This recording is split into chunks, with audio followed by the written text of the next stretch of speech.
উম্মাহাতুল মুমিনিন হযরতে আয়েশা সিদ্দিকা রাদিয়াল্লাহু তাআলা আনহা থেকে বর্ণিত, নবী করিম সাল্লাল্লাহু আলাইহি ওয়াসাল্লাম ইরশাদ করেছেন, উফতিহাতিল কুরা বিস-সাইফ উফতিহাতিল মাদিনাতু বিল কুরআন।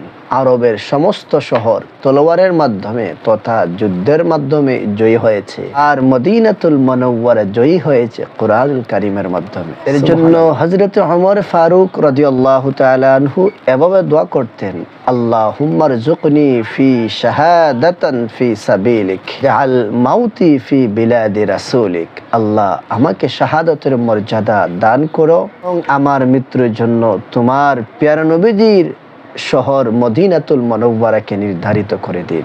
সুবহানাল্লাহ। হাদিসে পাকের মধ্যে এসেছে, মান যারা কবরি ওয়াজাবাত লাহু শাফাআতি, যে ব্যক্তি আমার রওজা মুবারক জিয়ারত করলো তার জন্য আমার শাফাআত ওয়াজিব হয়ে গেল।